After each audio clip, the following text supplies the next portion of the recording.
नमस्कार, मैं हूं आपके साथ मोनिका गुप्ता और आप देख रहे हैं हर खबर बुलेटिन की शुरुआत करेंगे खास खबरों के साथ। मुख्यमंत्री मनोहर लाल ने हरियाणा कौशल रोजगार निगम से संबंधित वरिष्ठ अधिकारियों के साथ बैठक की।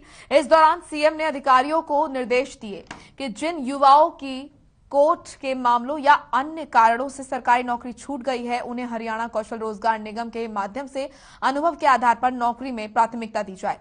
मुख्यमंत्री ने अधिकारियों को यह भी निर्देश दिए कि हरियाणा कौशल रोजगार निगम में जिन पदों के लिए रजिस्टर्ड किया जाता है उसमें भी सावधानी बरतें और सही तरीके से कार्य होने चाहिए।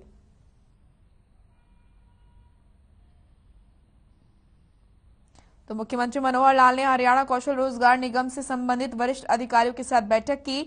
इस दौरान सीएम ने अधिकारियों को निर्देश दिए कि जिन युवाओं की कोर्ट के मामलों या अन्य कारणों से सरकारी नौकरी छूट गई है, उन्हें हरियाणा कौशल रोजगार निगम के माध्यम से अनुभव के आधार पर नौकरी में प्राथमिकता दी जाए। मुख्यमंत्री ने अधिकारियों को यह भी कहा, निर्देश दिए कि हरियाणा कौशल रोजगार निगम में जिन पदों के लिए रजिस्टर किया जाता है, उनकी भर्ती के लिए जब आवेदन आमंत्रित किए जाएं तो रजिस्टर्ड युवाओं के मोबाइल फोन पर मैसेज अलर्ट पहुंचना चाहिए। सीएम ने यह भी कहा कि अगर राज्य सरकार के नियमित या आउटसोर्स नौकरी के दौरान किसी एक पद का अनुभव रहा है तो दूसरे के आवेदन में उस पहले वाले अनुभव को भी मान्य किया जाएगा।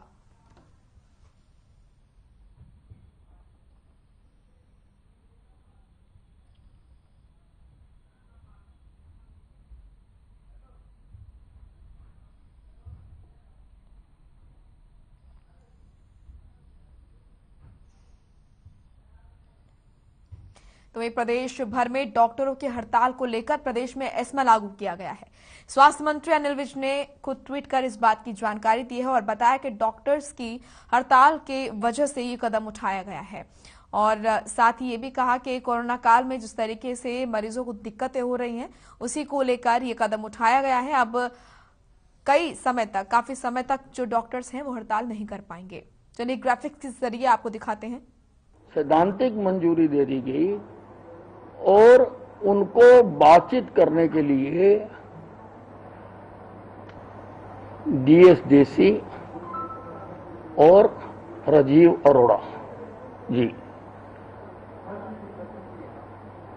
2 घंटे तक उनका इंतजार करते रहे।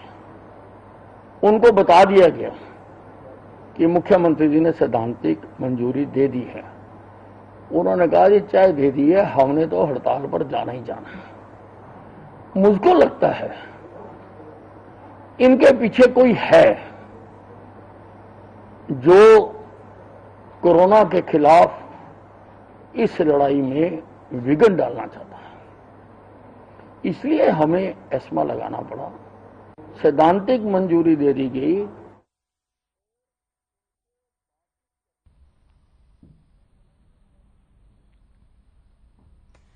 तो प्रदेश में एस्मा लागू किया है, इस बात की जानकारी खुद स्वास्थ्य मंत्री अनिल विज ने ट्वीट कर दी और बताया कि किस तरीके से कोरोना काल में मरीजों को दिक्कत हो रही थी और इसी वजह से एस्मा लागू किया गया ताकि डॉक्टर्स हड़ताल ना कर सकें। वहीं अंबाला कैंट सदर थाना पुलिस ने जेल से आए एक युवक को देसी कट्टे के साथ गिरफ्तार किया। इस युवक का पिछला रिकॉर्ड भी आपराधिक बताया जा रहा है और कई बार ये जेल भी जा चुका है। पुलिस ने दीपक के कई अपराधों में शामिल होने की बात भी स्वीकारी है। अंबाला कैंट सदर थाना प्रभारी नरेश शर्मा ने बताया कि कल सूचना मिलने पर पुलिस आलू गोदाम की तरफ गश्त कर रही थी और सामने से एक युवक आता दिखा। पुलिस के रोकने पर वो युवक भागने की फिराक में था, लेकिन पुलिस ने उसे दबोच लिया।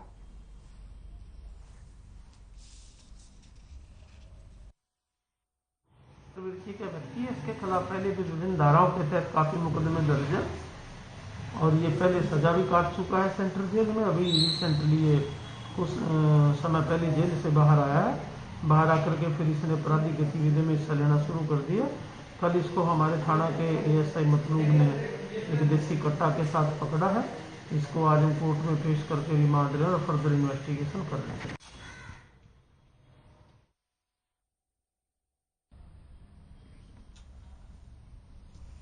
वहीं डीएपी खाद के बाद अब यूरिया खाद के लिए सिरसा में लाइनें लगनी शुरू हो गई हैं।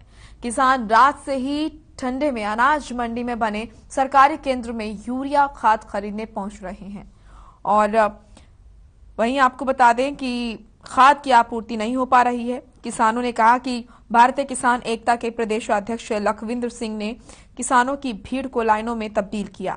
यूरिया खाद लेने पहुंच रहे किसान कोविड हिदायतों का भी पालन नहीं कर रहे हैं, ना तो मास्क लगा रहे हैं और ना ही सोशल डिस्टेंसिंग का पालन कर रहे हैं। सरकार किसानों को लाइनों में लगने पर मजबूर कर रही है, क्योंकि हमने एक बड़ा आंदोलन सरकार के खिलाफ लड़ा था।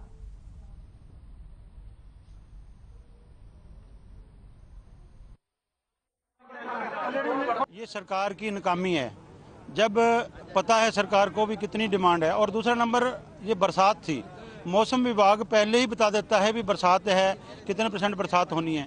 नॉर्थ इंडिया में पूरे में बरसात है और बरसात की वजह से यूरिया खाद की जो डिमांड है एकदम से जो बढ़ती है। अगर हम 2 गट्टे डालते हैं तो 2.5 गट्टे, आधा गट्टा, पौना गट्टे की और ज़्यादा डिमांड आ जाती है। ये सब कुछ सरकार को पता होता है। जानबूझकर किसान को रुलाने के लिए, सड़कों पर रोलने के लिए, आपने देखा, आप सुबह के आए हुए हो, भी रात को भी रजाइयाँ लेकर हमारे किसान साथी जहाँ सोए हैं। सर, मेरा नाम महेंद्र सिंह, गांव लीका सिंह में। पूरी रात निकल गई, किसान यहाँ ठंड में बैठे हैं। ठीक है, उनको मतलब कोई भी यूरिया उपलब्ध नहीं करवाई गई अभी तक। ठीक है, और अभी देख लो 10 बजे अभी तक कोई इनका वो नहीं है। ठीक है, तो मैं सरकार से यही रिक्वेस्ट करता हूँ कि किसानों की भी सुनो। ये ठंड में बैठे हैं, ये देखो, आप देख ही रहे हो, किसान ना कोई चाय ना पानी, सुबह के खाली पेट बैठे हैं, रात के बैठे हैं। वहीं मुख्यमंत्री उड़न दस्ता गुरुग्राम को सूचना मिली कि यहां पर ऑप्टिमिस्ट अस्पताल गुरुग्राम के सामने एक व्यक्ति बिना आईडी लिए और इसी के साथ बिना कागजात के विदेशियों और अन्य लोगों को अलग अलग कंपनियों के एक्टिवेट सिम 600 से 800 रुपए में बेच रहा है। इस सूचना पर मुख्यमंत्री उड़न दस्ता गुरुग्राम की ओर से तत्परता से कार्रवाई करते हुए इस सूचना की जानकारी उच्च अधिकारियों को दी गई और रेडिंग टीम गठित की और पूरी रेडिंग टीम के सभी सदस्यों को सूचना के बारे में समझाया गया। वही टीम आर्टेमिस अस्पताल के सामने पहुंची, जिसे मौके पर पकड़ लिया गया।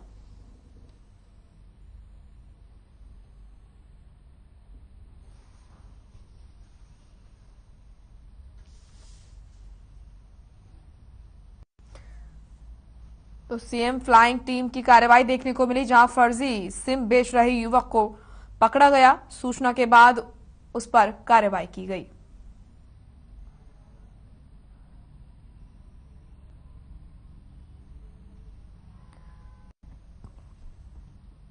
चलिए अब खबर करनाल से है, जहां पर करनाल के सोकड़ा गांव के पास नहर में एक शव मिलने के बाद सनसनी फैल गई, जिसके बाद अस्पताल यहां पर आसपास के जो लोग हैं, लोगों ने उसकी जानकारी करनाल पुलिस को दी।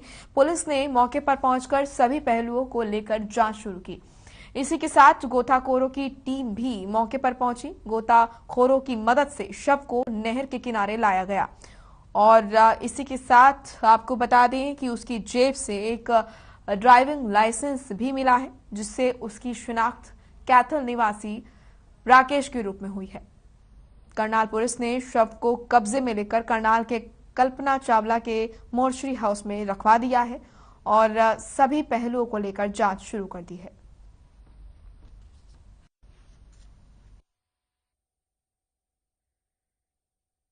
नमस्कार, ये सोकड़ा गांव से हमारे पास एक कॉल गई थी कि नरवाना ब्रांच नहर के अंदर एक लवारिस लाश जा रही है। तो उसके बाद जो पिछले 20 सालों से हमारी टीम बिल्कुल फ्री सेवा करती है और अपने जिंदगी का एक लक्ष्य है हर लवारिस लाशों को नहरों से निकालकर उनके परिवारों तक या पुलिस तक पहुंचाने का। तो ठंड की परवाह न करते हुए हमारी टीम तुरंत वहां से यहाँ करनाल पहुंची और फिलहाल जो लवारिस लाश है उसको नजदीक लगा लिया गया है और लाश के अंदर एक आईडी मिली है जो कैथल के ये रहने वाले जो ड्राइवर लाइसेंस मिला है। वहीं पहाड़ में काम करने वाले मजदूरों और मशीन चालकों ने डाडम पहाड़ में खनन कार्य की दोबारा शुरुआत करने के लिए मुख्यमंत्री के नाम नायब तहसीलदार तोशाम अशोक कुमार को यहां पर ज्ञापन सौंपा। मजदूरों का कहना है कि 1 जनवरी को डाडम पहाड़ में हादसा हुआ था, तब से लेकर अब तक पूरी तरह खनन बंद है। साथ ही पिछले 2 साल से कोरोना में सुचारू रूप से काम नहीं हो पाया है, जिसकी वजह से काफी अब प्रदूषण नियंत्रण बोर्ड के आदेशों के चलते पिछले करीब 2 महीने से लगातार पहाड़ बंद रहा और पहाड़ में खनन कार्य नहीं हो पाया। अब इस हादसे के बाद पहाड़ में पूरी तरह से काम बंद है, जिससे मजदूरों को रोटी के लाले पड़ गए हैं। मजदूरों के पास कोई काम नहीं है और गाड़ी संचालक, मशीन संचालक और इन पर काम करने वाले ड्राइवर पूरी तरह बेरोजगार हैं। पहाड़ में खनन कार्य बंद नहीं होना चाहिए। जो भी लोग हादसे के लिए जिम्मेदार हैं, उनकी जांच होनी चाहिए। हमारी मांगे पूरी करो, पूरी करो, पूरी करो। नए साल वाले दिन आकस्मिक घटना हो गई थी पहाड़ के अंदर, जिसमें किसी प्रकार की किसी भी आदमी की कोई गलती नहीं थी, लेकिन उसी बात के कारण सरकार ने हमारा जैसे पहाड़ बंद कर दिया। हमारे जैसे पहाड़ के कारण आसपास के 20 और 25 गांव हैं, तो यूं मान लो 70 से 80 हजार आदमी वहाँ पे काम करें।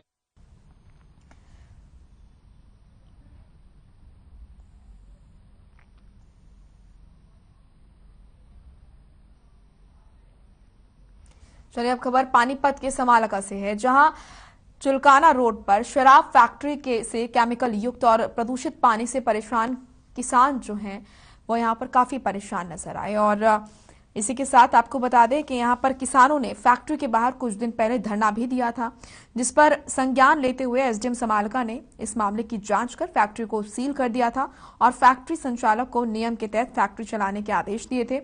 लेकिन फैक्ट्री संचालक की ओर से कुछ दिन नियमों का पालन किया गया, लेकिन बाद में फिर से प्रदूषित पानी फसलों में छोड़ा जाने लगा। बहरहाल किसान ने सरकार और प्रशासन से 25 एकड़ फसल का मुआवजा देने और फैक्ट्री संचालक के खिलाफ कार्रवाई कर फैक्ट्री को बंद करने की अपील की है।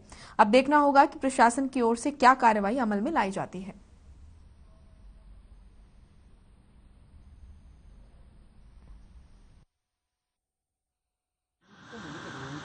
मैंने या मान पारा माओ चुलकाना से मैंने जमीन ठेके वाले रखी थी ना, मेरी फसल बर्बाद कर दे। दारू वाली फैक्ट्री का कहीं पानी की निकासी नहीं आ रही है। मेरे खेत में पानी उतार रही है, कीट निकालता मेरी दूर की दूर 20 एकड़ फसल खराब होगी। नौका पानी अब भी कोई सोल्यूशन नहीं है। फैक्ट्री के अंदर कम से कम 3-4 फुट पानी अब भी खड़े आ जी, और मेरे खेत में निकलने लग रहे और उसका कोई समाधान नहीं।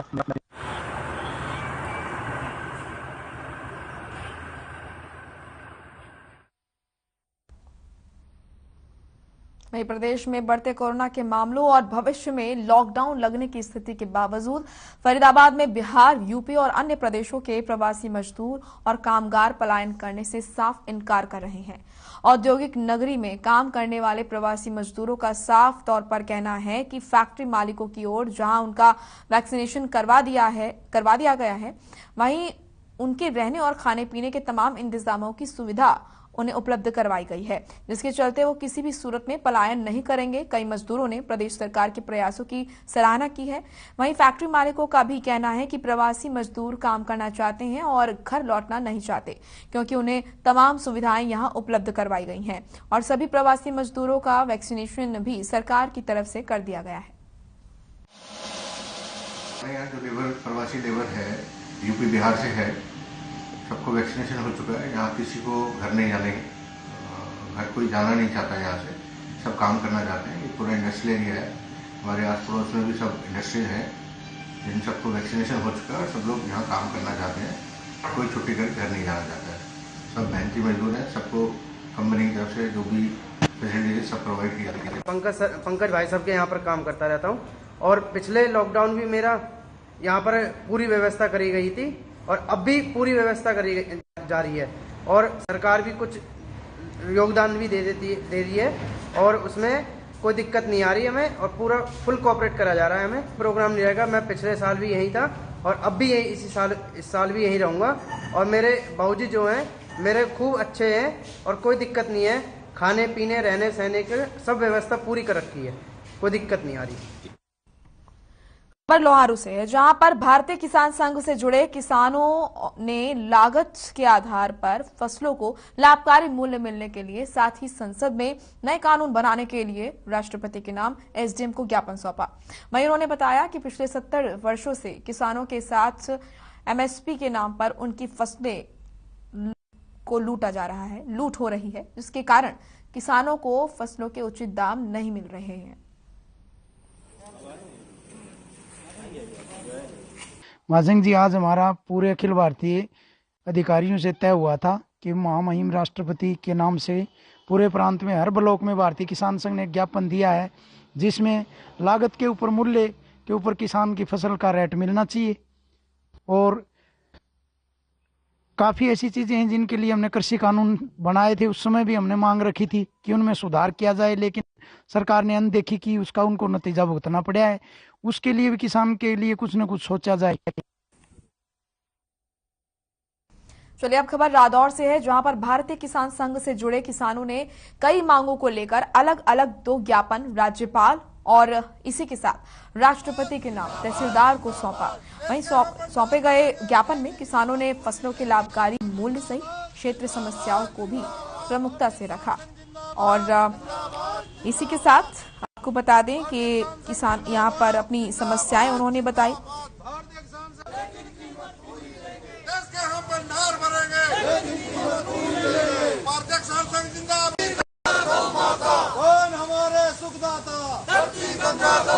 जब ये 3 कृषि कानून आए थे, भारतीय किसान संघ ने उसी टाइम आवाज उठाई थी, भाई इस तीनों कृषि कानूनों में संशोधन किया जाए, ना कि वापसी।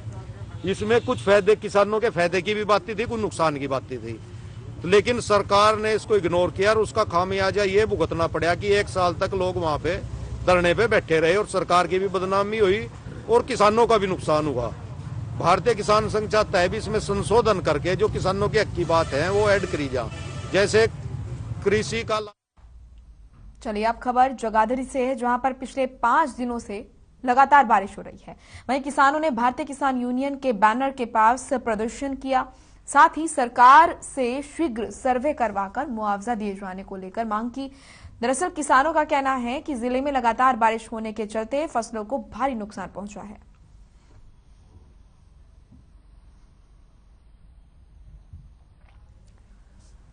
चलिए फिलहाल एक छोटे से ब्रेक का वक्त हो गया है, लेकिन ब्रेक से पहले नजर सुर्खियों पर।